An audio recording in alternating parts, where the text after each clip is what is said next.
Welcome to Foundation Module 5.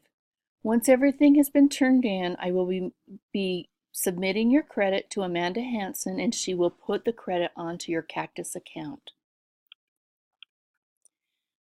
These are the objectives for this week. In addition to learning your informational standards, we'll be discussing different types and ideas for teaching seat work or independent work, as well as the type of assessments that are available to you, both formative and summative. When we're unpacking the standards, we pick out the important skills and concepts. This is a chart at grade level developed that gives the teacher and the students the I can statement in friendly language and one at least way of showing mastery of that skill so that everyone is aware of what they want and where they're going, and it's easy to refer to throughout the day. The purpose of seat work is to practice the consolidation of newly acquired knowledge and skills and increase automation in the use of the skills. Seat work serves an important management function in that it allows teachers to focus their attention on groups or individuals of varying needs and abilities. Seat work is supposed to provide children with some of the practice needed to become better readers and writers. For it to be successful, we need to have three things. One, sufficient preparation. Before an assignment is given, we must make sure the students have the minimum skills necessary to achieve the work. They understand the task, and that way you don't have to spend your whole time answering questions. Efficient management so that disruptions and everything are kept to a minimum. Third thing is high intensity of active supervision that supports and corrects students in a discreet way. Students receiving help are not embarrassed and other students are distracted. Seat work can consist of any of the ideas on this slide. Patricia Cunningham has stated that for independent work to be successful, first, the activity must be engaging to the child so that they do something which is closely related to what they have been doing in reading and writing. Second, the activity must be something the child needs to practice. Third, finally, the activity must be something the child can complete successfully and fully. Activities which meet all three of these criteria are hard to come by, but they are not packets of busy work. The hope is to provide you with ideas that fit these three criteria mentioned so that the elimination of packet work and just worksheets can be accomplished. Here are some of the ways of making vocabulary engaging. Growing up, you were provided a list of words on Monday, told to look them up in the dictionary, choosing usually the shortest definition we picked for it. It didn't matter whether the context was correct or not. On Friday, we were typically given the words and definitions to match, and by Monday of the next week, we usually had forgotten all the words. You'll notice that the first thing that must happen is explicit instruction, the meaning of the word in context and with examples. I have provided the URL of the definitions of most of these activities.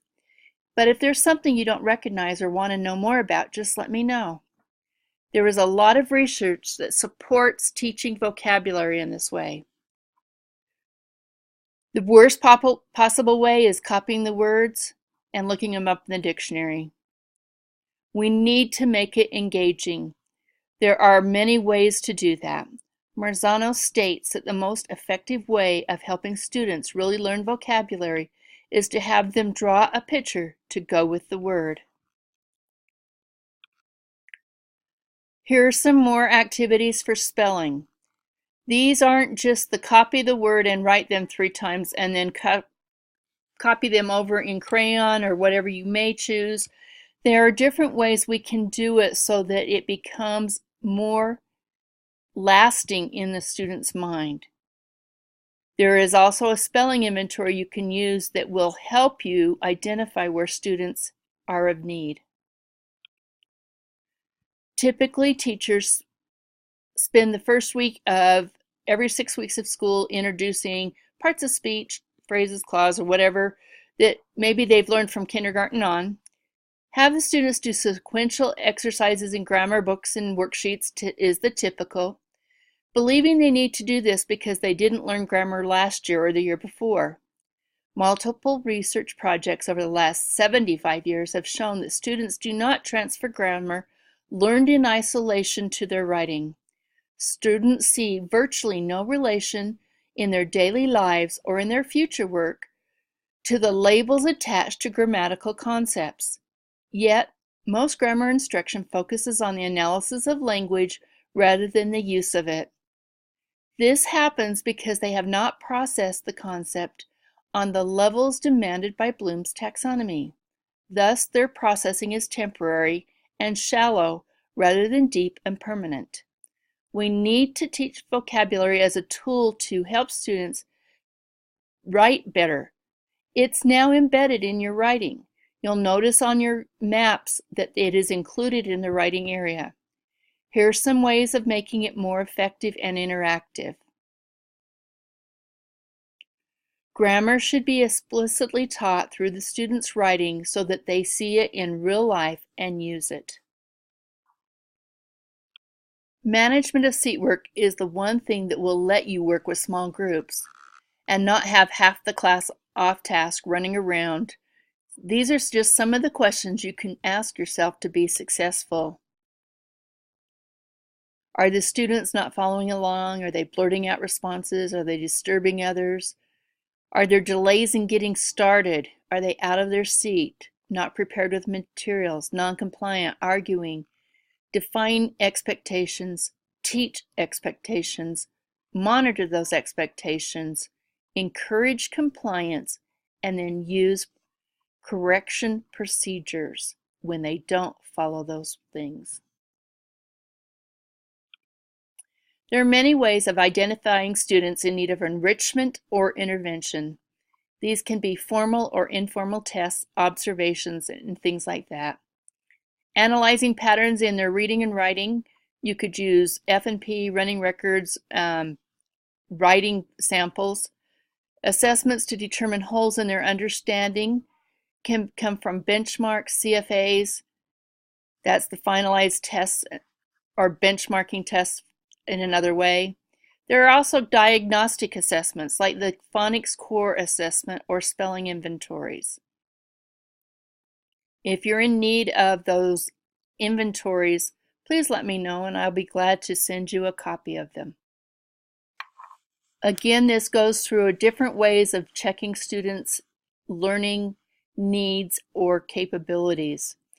One thing we need to do is learn how to take great running records that actually show us the skills and problems when they're reading. This is a sample of one.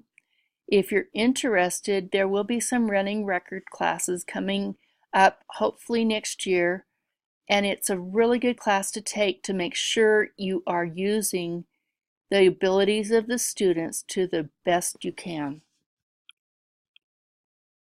Intervention and enrichment, here are just some of the sources available to you. Typically, the largest problem that occurs during seat work or independent work is when students can complete the assignment work either too quickly because they already know everything about it, or do not complete the work because they don't understand it or the work is too difficult for them. For those above, student enrichment is great. And for those who work is too difficult, they need RTI time, response to intervention, to help them learn the skills so they can eventually do the work. They may also need differentiated assignments to go up or down to meet student needs. There are two types of assessments, and I call them summative, which is an autopsy. It's what they've learned on everything, and by the time you get it, they're already dead. The test is over, you can't do anything about it. There are formative assessments, which is like a wellness checkup, where you find what the student needs, you differentiate your curriculum and your instruction, and then you again at another time, formative assessing them. And that's, like I say, the doctor's appointment. They both have place in the classroom. Formative assessments are like benchmarks, running records, Faunus and Pinnell, common assessments, progress monitoring. All of these help you as a teacher identify what students know and don't know. It allows teachers to evaluate if what they are doing is working or is not working. Hopefully, this course has provided you with engagement ideas and information about the whole literacy block.